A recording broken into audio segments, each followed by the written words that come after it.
Sorry about the delay here. We had kind of a late meeting. It was supposed to be a mandatory safety meeting because Devin was going to be here, but they canceled last night late. So I'll try to go through this really, really quick because it's kind of a long one. It's one of our OSHA required 1910 subjects of HAZWOPER. So we'll go pretty quick. We all work in the awareness level. None of us are first responders or manage a program.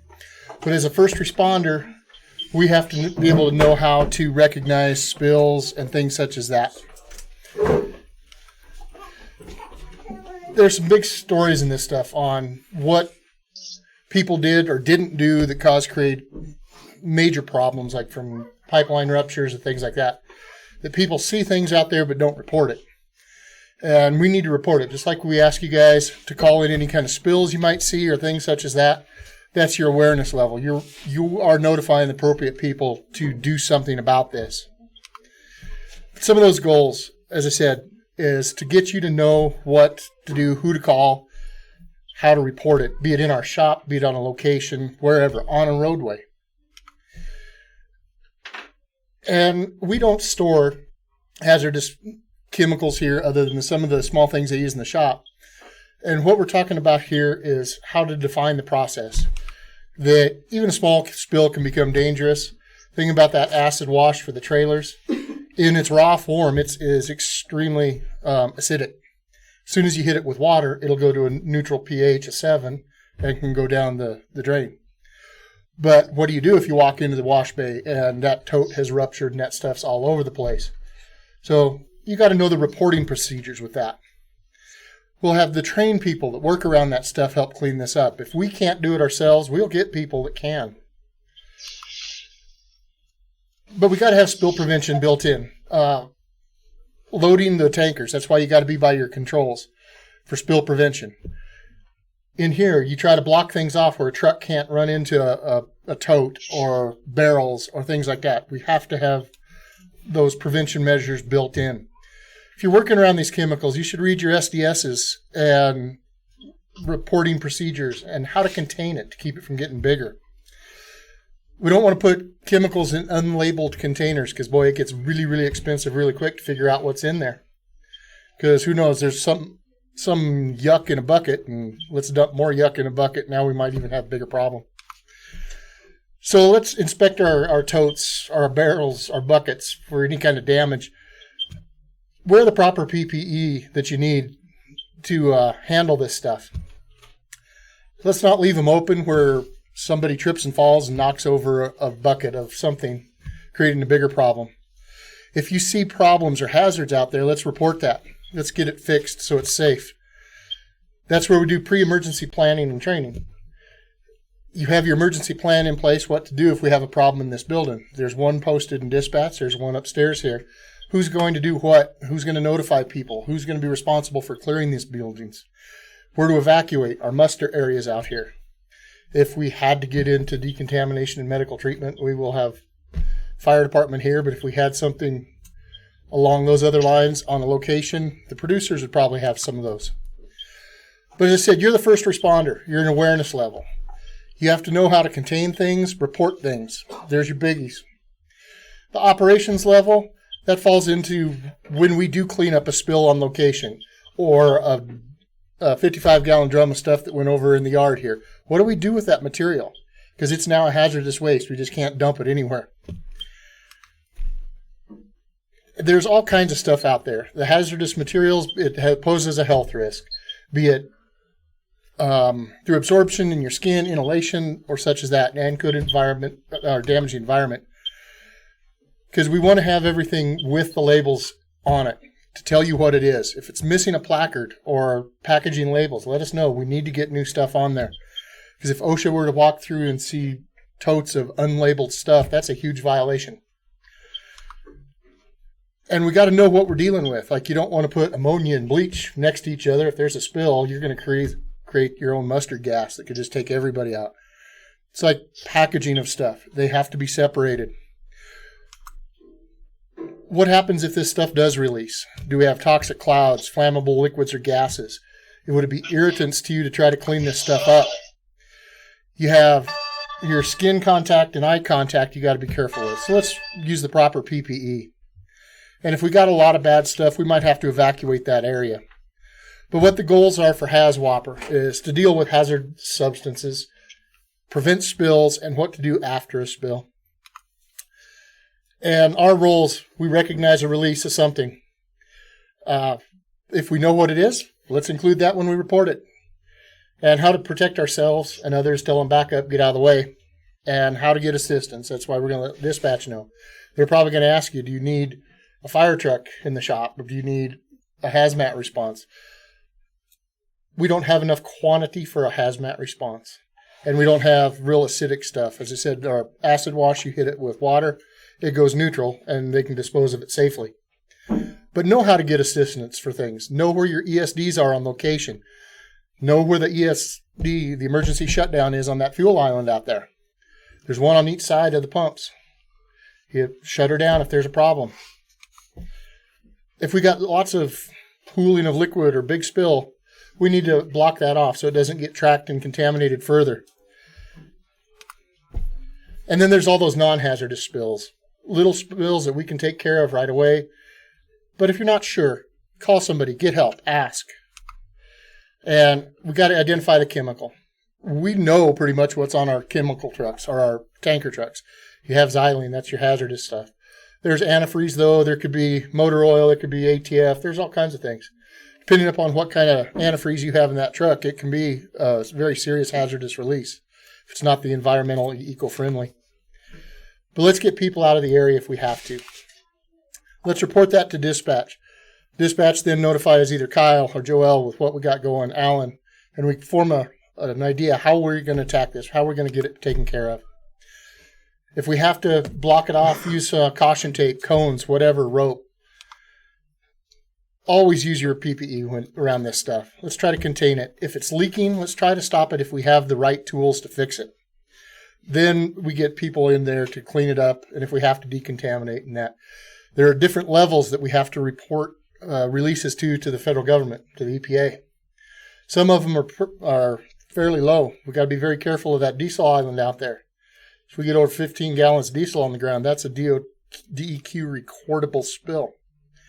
So that's why we got to be by the controls on that to be able to shut stuff down. But as I said, those are our goals. We want to make sure people are safe with this kind of stuff. And it's your right to know what kind of chemicals you are around and what you do. There's a little quiz, but it's getting really, really hot in here. But we can just talk about some of these. If we got dripping or pooling of liquid, unusual smells or sounds, drops and pressures or some of these things, let's tell somebody. If there's alarms going off, let's tell somebody. Know your evacuation routes. Our safety focus for October, slips, trips, and falls. We're going to get weather coming on here. It's going to get slick. Walk safe. Watch your areas. If you use boot chains when it's really snowy and icy out there, please don't climb on the equipment with that. Those things will get hung up and really cause you a bind. Fatigue awareness. It's getting darker quicker. That your body clock's going to get out of whack here for a while. Be aware of those. Stop if you have to. Take a break. Right now our daily average crude, and it's going to jump dramatically here, it's just in different areas, is for the month was 53,875 barrels a day. Texas, they're doing 4452.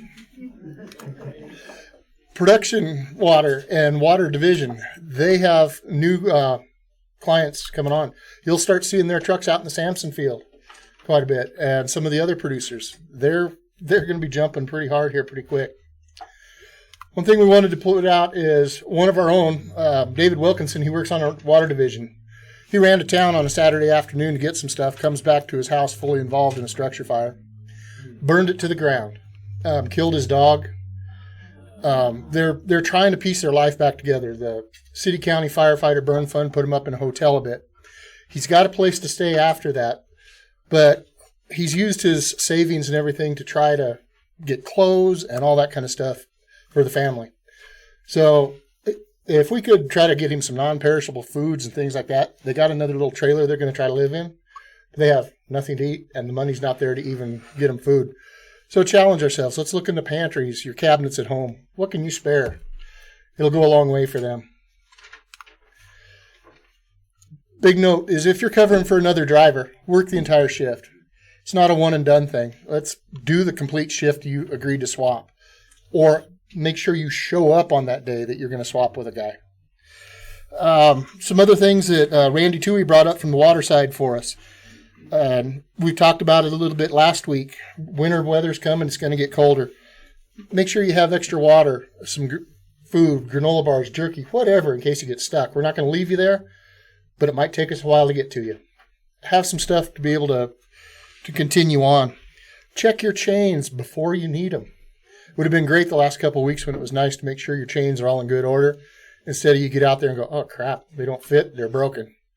So let's check those before you need them. And we've noticed a lot too, the supervisors are watching it too, because we can watch the pictures in Samsara and all that. We see a lot of cell phone use in the trucks because you can see the glare off the phones. It's a serious DOT violation for that. That's a 10-point hit to us on our CVSA number if you get stopped doing that. But look at the stance that the enforcement agencies are taking on cell phone use in commercial motor vehicles, especially if it causes an accident. Guys are going to prison over that. It's not worth it. Take the time to call safely and properly. I also think if you hit a deer and these guys see that reflection of the phone in the windshield, just think about what that's going to do for your job. Yeah, for those online that couldn't hear it, Summer was just talking about if you strike a deer or something and we see that reflection of the phone being used during that impact or collision, what could that cause? It would be really bad. So let's try to not do that. We do have a policy that says we're not supposed to do that kind of thing. So let's try to stay away from that. Kyle? I got one thing. This morning over at Casper Sinclair, one of their electronic units burnt out because it was left open exposed to the rain. I think it was just one of the check-in boards or something. I don't know exactly what it was, but we got a lot of labs that we go to that have that electronics. If you open up a door or an electrical panel or anything, please make sure that you close it, secure it tightly. I don't know if Casper Sinclair is blaming us for any of that, but I don't want them to either. I just want to say something. I want to encourage all of you guys as drivers and the water side too to be chaining up. I remember as a driver, I used to sit there and think to myself, well, I think I can make it, and I don't want to spend 10-15 minutes to do it. Luckily, I made it, but we're not always going to make it. I do know we're not going to be calling tow trucks this year. We're going to make every attempt we can to get our own trucks out. So when in doubt, like even a little bit, chain up, because it's better than sitting there for hours. And as I've told my guys, you know, it's going to go in sequential order unless you're not chained up. If you're not chained up and you're stuck, you're getting bumped to the bottom of the list. So make sure you're always chaining up. And with that, if you're stuck, admit it, you're stuck. Stop. Don't tear up the truck even worse. Do as least damage to the land as possible. Do you have Teams by chance on this? Can you pull up that Teams chat? I'm just curious if you can. I got Sierra's computer, and I don't know if she's got Teams on there. If not, I was going to show you guys a nice picture, but I won't share that with you all. I know that you guys are out in the field for 10, 14 hours at a time, and nature calls, and you got to do your thing, but please don't leave it in a bucket in the shop. Alright? Yeah, guys, we've talked about it on location. It's been good this year so far. We haven't had the producers sending pictures of objects next to the tank battery. We don't want that. We're adults. Don't leave it in the shop. Don't leave it on location. Use the proper places. I've got a question for the mechanics real quick. I know that some of us having a problem with the LED headlights and being able to see. Can we go back to regular headlights for the wintertime, please? What do you... They're not hot enough to keep the ice off, so we're going to be running into that issue. The one that got on my truck, they're not bright, you can't see when it starts. Or raining. It's become a danger factor. Because of like freezing over, blocking everything. Well, We no. can definitely look into a de-icing. Bright is great. Okay. And just stuff that's raising up right now. Guys, what their question for you online is trying to do something for the LED headlights because they're freezing up with this freezing rain and stuff that we've had the last couple of days. They're going to look into something on that. I've heard Yeah. of it before. Yeah, spraying Pam, the cooking spray on your headlights has seemed to work before. Old Army trick to help out too is Barbasol shave cream. Put it on there, wipe her down, and that'll keep it from frosting over also. But, Alan, do you have anything at all? Are you done? Yep, do you have anything at all? Oh, obviously, did you explain to them that Devin just didn't show up? Yeah. So, the only thing, I'll just talk a little bit about volume. I know there's a lot of talk out there, and I don't know how much of it was covered, but we will lose some to pipe. But we got a lot of good news. I mean, there's a lot of new stuff coming on. When we do our forecast, just to give you numbers, when we consider what we're losing, so we're hauling about 55,000 barrels a day right now. And with what we lose to pipe and with what we gain, our forecast is about 60,000. So I know there's a lot of talk out there, especially if you're going to Peak because some of their stuff's going to pipe or Ballard. We actually gained a lot of volume, and we just got new Ballard volume. We just got the word today that we'll have that through March. But the location, we have plenty of new stuff coming up here in the Powder River, but down in the DJ, we need people down there. I think we brought a lot of owner ops on down there. So we're looking at 8,000 barrels starting here in a couple weeks, and then another 4,000 in November. And in Rollins, they're up to 7,400 a day, and 2,000 of that is going to Wamsutter, so that takes some trucks. It's a little longer haul. We got to figure out a way to try to be efficient there. Some of that might not affect all you guys, but I just want you to know, I keep hearing, people come to me and, we're losing all this. What are we doing? Look, for the first time in a long time, we're actually looking to bring on owner operators, so take that as a sign.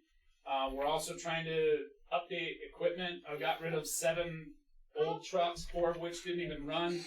And we've got 3 new ones out there. We've got some other new ones coming. I'm in the process of working on trying to get a 6x6 so that if we get stuck, we'll have that centrally located. We can get drivers out and get you moving. But I'm going to tell you, still nothing changes. We'll have a problem if you're not chained up. But there's a lot of things going on.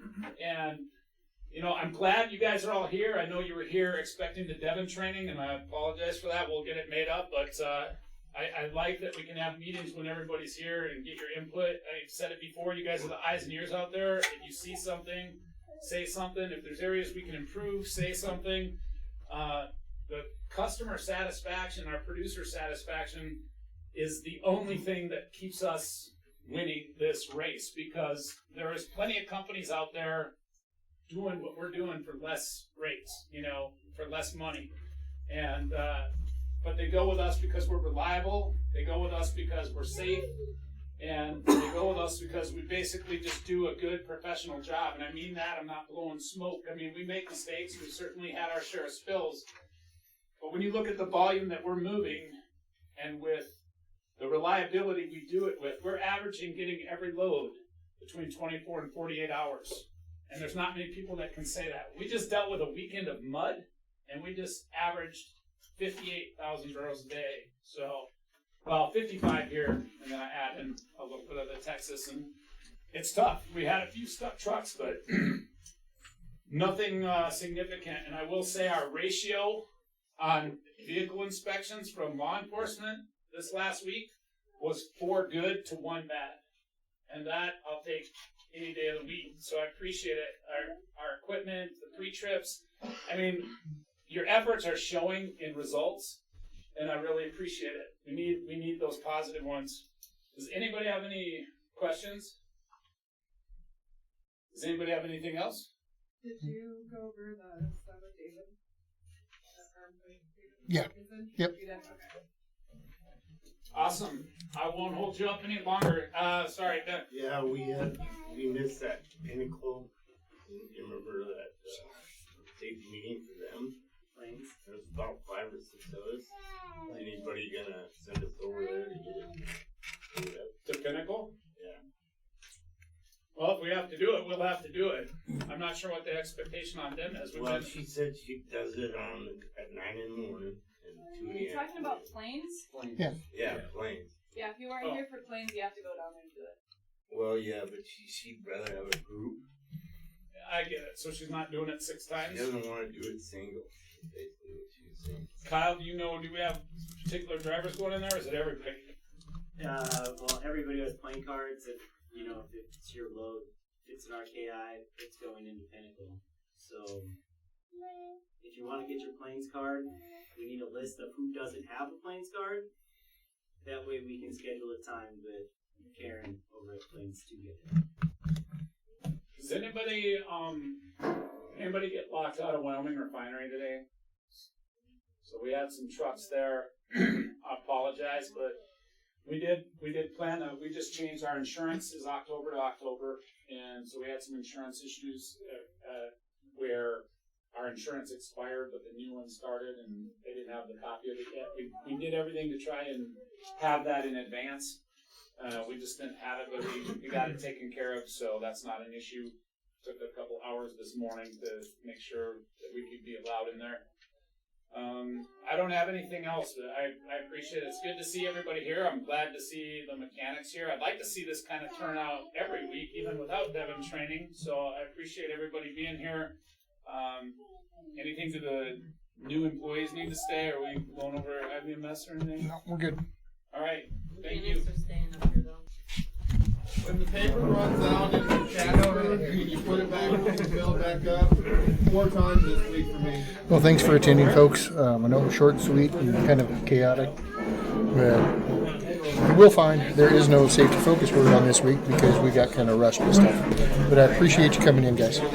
Thanks.